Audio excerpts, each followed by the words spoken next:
No dia seguinte à operação policial contra o Comando Vermelho, dezenas de corpos encontrados na mata são levados para a Praça da Penha. E o número oficial de mortos salta para 121. A polícia afirma que atraiu os traficantes para a rota de fuga na mata para proteger inocentes nas ruas da comunidade. E que apreendeu 118 armas. Mas o chefe da facção escapou. O governo estadual divulga imagens de pessoas despindo cadáveres de uniformes de combate. O diretor-geral diz que a Polícia Federal analisou os planos e avaliou que não poderia participar da operação.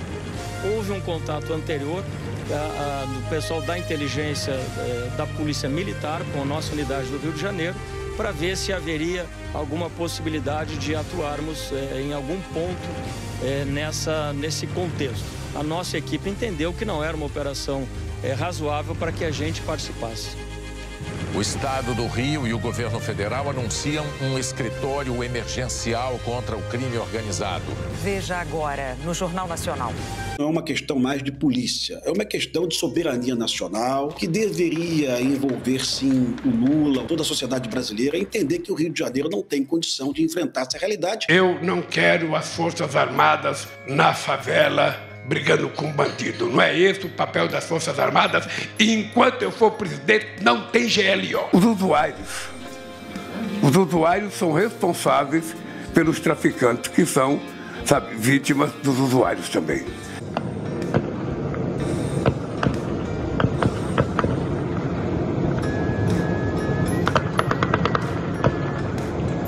Chuva de tiro, hein? Ao vivo, pau quebrando, filho. Aqui no tijolinho, ó. Carro abandonado, ó. Aí, ó. Rapaziada, fecharam o galeão, ninguém lá, atravessando o caminhão lá na frente. Agora, mano. Pergunta justamente em relação à ajuda das Forças Armadas. Dessa vez, essa ajuda foi pedida ao governo federal? Se foi pedido, por que não vieram? Ou não foi? Não foram pedidas dessa vez porque nós já tivemos 3 negativas. Então nós já entendemos que a política é de não ceder. Falaram que tem que ter GLO, que tem que ter isso, que tem que ter aquilo, que podiam emprestar o blindado e depois não podia mais emprestar porque o servidor que opera o blindado, ele é um servidor federal, então tinha que ter GLO e o presidente já falou que ele é contra a GLO e aí cada dia nós temos uma razão, para não ser mal educado, cada dia nós temos uma razão de não emprestar e de não estar colaborando. Então a gente entendeu que a realidade é essa e a gente não vai ficar chorando pelos cantos. A gente vai ficar trabalhando, que é o que está acontecendo hoje aqui. O Estado, ao invés de ficar transformando isso numa batalha política, está fazendo a sua parte e, como disse brilhantemente a nossa Coronel Cláudia, está excedendo, inclusive, os seus limites. Eu até entendo que estamos excedendo as nossas competências, mas continuaremos excedendo elas. Se precisar exceder mais ainda, excederemos na nossa missão de servir e proteger o nosso povo. E aí, cadê o blindado, mano? Cadê o blindado? Ai! Pega, menor! Pega, menor! Amassa! Nem chegou na padaria ainda. Meu mano Tom, faixa preta, relíquia, filhão. Porradeiro intenso, filhão. A cúpula do CV. 3 humanos. E nós não fomos comunicados que seria deflagrada nesse momento. Houve um contato anterior do pessoal da inteligência da Polícia Militar com a nossa unidade do Rio de Janeiro para ver se haveria alguma possibilidade de atuarmos em algum ponto nesse contexto. A partir da análise do planejamento operacional, a nossa equipe entendeu que não era uma operação razoável para que a gente participasse. Então houve uma comunicação. Me permita, por favor. Olha, a comunicação entre governantes, entre o governador do estado e o governo federal tem que se dar ao nível das autoridades de hierarquia mais elevada. Então, essa operação, uma operação deste nível, deste porte, não pode ser acordada num segundo ou terceiro escalão. Então, se fosse uma operação que exigisse a interferência do governo federal, o presidente da República deveria ser avisado, ou o vice-presidente que estava respondendo pela presidência, ou o ministro da Justiça e Segurança Pública, ou o próprio diretor-geral da Polícia Federal. Ministro, sim. Porque a Polícia Federal foi informada e decidiu que não era o caso de participação. Não, ela foi comunicada de alguns detalhes dos planos que estavam sendo engendrados no Rio de Janeiro. Não houve nenhuma comunicação formal. No âmbito local. Uma troca. É que essa PEC está no Congresso Nacional, aí de forma específica na Câmara, desde abril. Nós estamos em fim de outubro, quase em novembro. Pergunta que eu faço aqui aos deputados, e faço isso o tempo todo, porque a gente ouve aqui deputados de tudo que é lado, todo dia, toda semana. Isso não é urgente? Essa proposta do ministro Lewandowski, que a gente percebe uma centralização na União de competência legislativa, ou seja, política pública, Plano Nacional de Segurança Pública, ou seja, é muito perigoso a centralização das normas de competência por parte da União, porque é na ponta, no município, é nos estados onde a gente vê o problema do sistema penitenciário, etc. Ou seja, o ministro fala em integração, mas na verdade a realidade é outra. Quando a gente percebe uma portaria, a 830 de 2025, que ele, por exemplo, nas forças-tarefas para cooperar na solução dos crimes, ele proibiu, na prática, pela burocratização, a PRF, por exemplo, de colaborar nas forças-tarefas dos GAECos dos estados. E aqui ele fala em cooperação, mas na prática a gente não vê isso. Quando a gente sabe que a PRF, por exemplo, é a que mais combate tráfico de drogas nas fronteiras e agora está sendo meio que precisa autorização do diretor, etc., para poder participar da investigação de crimes, do crime organizado. Então, a gente percebe, infelizmente, uma contradição.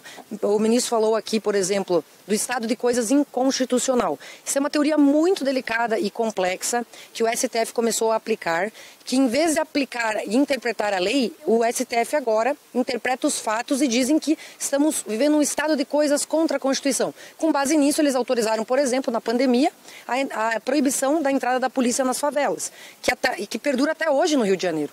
E com base nessa teoria, o Lewandowski fala que a gente tem que autorizar o judiciário a fazer política pública, a legislar com base nessa teoria. Ele cita isso na fala dele, ou seja, a gente está passando para pessoas não eleitas todo o poder de controle da segurança pública da sociedade. Então são coisas muito delicadas, a gente tem que ouvir governadores, a gente tem que ver quem realmente exerce a defesa às polícias e não unificar tudo e deixar tudo à União, à sociedade civil, a conselhos para decidir sobre a segurança pública do país. Não é mesmo, Bilinski? Olha, o texto é muito preocupante. Ele não traz uma pequena alteração, não é pontual. Esse texto é grave. Esse texto altera as competências legislativas. Ele permite que a União fale sobre segurança pública como nunca falou, determine regras, crie modelos. Pessoal, a gente sabe que a segurança pública está jogada às traças no governo Lula. A gente está entrando no 3º ano de piora dos índices de segurança pública e a responsabilidade da União não está sendo cumprida. Não tem controle de fronteira, não tem investigação de organização criminosa transnacional. E agora a União quer aumentar o seu poder, quer aumentar a sua capacidade de regulamentar a segurança pública. Esse texto é extremamente perigoso. A PEC da segurança pública não é urgente? O deputado falou que estava até colhendo sugestões, acho que ele estava nos Estados Unidos, semana passada, quando ele nos deu entrevista, estava ali estudando o tema, mas eu volto a uma etapa anterior. Por que o Congresso não deu prioridade para isso? Estava às voltas debatendo PEC da blindagem, prerrogativa, anistia e isso aqui acontecendo. A gente perguntava sobre a comunicação presidencial, uma vez que o presidente está voltando da Malásia para chegar hoje à noite no Brasil, e eu confirmo aqui que ele está sem internet. Uma fonte do Palácio do Planalto me passa essa informação. Eles estão viajando no KC-30, não no Airbus A319. Enfileirados, cobertos por sacos de lixo e cobertores. Dezenas de corpos. Eu até pedi para embaçar essa imagem para não chocar você de casa. Tem muitas crianças assistindo a gente aqui agora. Os moradores das comunidades estão vendo tudo. De repente, tem um morador que começa a cortar com uma tesoura a roupa de uma das pessoas que morreu. Olha lá, a roupa desse que morreu é camuflada. Parece um uniforme de polícia. Você está vendo ali? Quando nós aproximamos a imagem, eu pedi para tirar aquele efeito. A imagem estava desfocada, ela ficou nítida, para você perceber que ele estava usando uma roupa camuflada. E ele morreu por conta disso. 2% das menções foram de apoio à operação. 32% criticaram a atuação da polícia. 6% demonstraram neutralidade e medo. A pesquisa também monitorou as principais narrativas utilizadas. Destaque para expressões como faxina histórica, heróis do BOPE. E apenas 4 vítimas, os policiais, entre aqueles favoráveis à operação. Então a afirmação é categórica.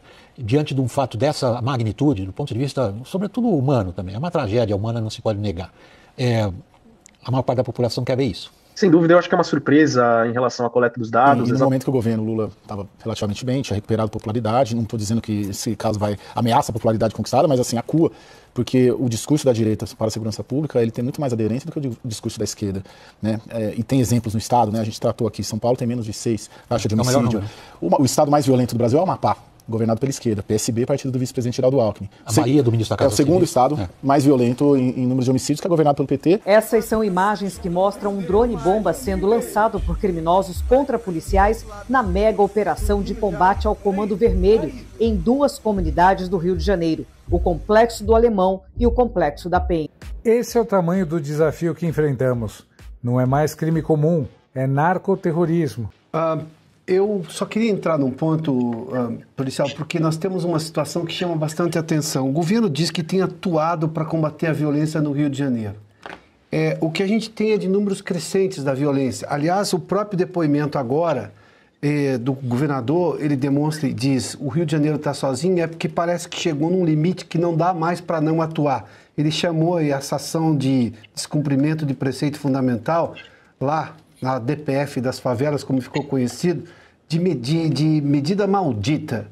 Ou seja, qual é a situação real? Porque o governo vai dizer que está trabalhando em conjunto, enfim, o governador já denunciou que não recebeu ajuda alguma, estamos falando sobre esse assunto, mas qual é a situação real da violência no Rio de Janeiro? Porque, de longe, pelas informações que chegam a todos nós, fora do Rio de Janeiro, é que a situação é caótica na violência. E daí essa ação mais grave agora por parte, mais dura, por parte do governo do Estado. Há pouco eu escutei uma declaração, uma entrevista do ministro Lewandowski, que ele deu de tarde, né? E eu fiquei bem preocupado, porque Lewandowski foi ministro do STF e ele realmente ele desconhece o artigo 144 da Constituição Federal. O artigo 144 diz que segurança pública é responsabilidade de todos, claramente todos, né? Então são todos os entes federativos, municípios, estados e União. E o Lewandowski, ele claramente, na frente de jornalistas ali, certamente jornalistas despreparados, né, que não conhecem também a Constituição, o Lewandowski disse que é responsabilidade dos governadores, né? Então, assim, ele foi enfático em dizer isso e lamento que ele pense assim, porque não é o que diz a Constituição Federal de 88. E realmente o Rio de Janeiro está enfrentando uma realidade muito diferente de uma realidade de banditismo. O que a gente tem no Rio de Janeiro hoje, a definição clássica é conflito não armado internacional, né? Conflito não internacional armado. A gente chama de CANI, conflito armado não internacional. É um conflito de longa duração, com forças irregulares enfrentando o governo federal, o governo estadual, né? Com armamento pesado, um conflito de muita intensidade nos combates. Isso acontece normalmente na África, aconteceu na Síria e está acontecendo no Rio de Janeiro. Então não é uma questão de banditismo mais, não é polícia contra ladrão. É forças irregulares com 1.200, 2.000 homens enfrentando a força estadual de segurança, a polícia militar. Então é evidente que não é uma questão mais de polícia, é uma questão de soberania nacional, que deveria envolver, sim, o Lula, o Lewandowski, toda a sociedade brasileira, a entender que o Rio de Janeiro não tem condição de enfrentar essa realidade e, muito em breve, Ceará também não vai ter condição de enfrentar, porque o Comando Vermelho está lá expulsando centenas de famílias das cidades da periferia, de Maranguape, mesmo de Fortaleza, uma questão que daqui a pouco Salvador também, a Bahia, não vai conseguir enfrentar. Então, essa questão do crime organizado, como se apresenta hoje no Brasil, ela não tem mais, não existe mais capacidade das forças estaduais enfrentarem sem apoio do governo federal, logicamente. Você quer complementar, Piotr? Capitão, só para ir a um ponto, o senhor chamou aí de conflito armado não internacional, a sigla seria CANI. Isso se aproxima de uma guerra civil, porque eu tenho grupos organizados contra o Estado para dominar uma determinada região do município que deveria ser, do Estado, que deveria ser pública, ou seja, sob tutela do Estado e não de um grupo organizado, armado, como são essas facções criminosas. Nós estamos falando de guerra civil? Antigamente nós usávamos o termo guerra civil, depois nós usamos guerra irregular, depois usamos conflitos assimétricos, né? Mas hoje a definição clássica é essa mesmo, conflito armado não internacional. Você tem longa duração, isso passa de 20 anos, você tem conflitos de média intensidade, são 100 bandidos armados com fuzis combatendo 200 policiais às vezes, né? Você tem domínio territorial, um local, um território estabelecido onde o governo não consegue mais entrar. Então você tem todas as características de um conflito armado não internacional. No entanto, a polícia trabalha com regras da polícia. A polícia não pode entrar em qualquer casa para realizar a busca e apreensão, a polícia não pode realizar revista pessoal em qualquer pessoa. Então, toda a dificuldade de uma guerra e uma força policial enfrentando. Então, realmente, não temos mais legislação, não temos mais equipamento, não temos mais efetivo para enfrentar essa realidade de guerra, que é a realidade do Rio de Janeiro. Isso é uma posição que eu concordo plenamente com o governador Cláudio Castro. Sabe? Sem a ajuda do governo federal, a situação vai ficar cada vez pior. Mas a imagem que mais me chamou a atenção foi essa que vocês estão vendo aí agora. Os policiais orando em meio ao confronto. Eles fizeram uma pausa para orar, para clamar a Deus.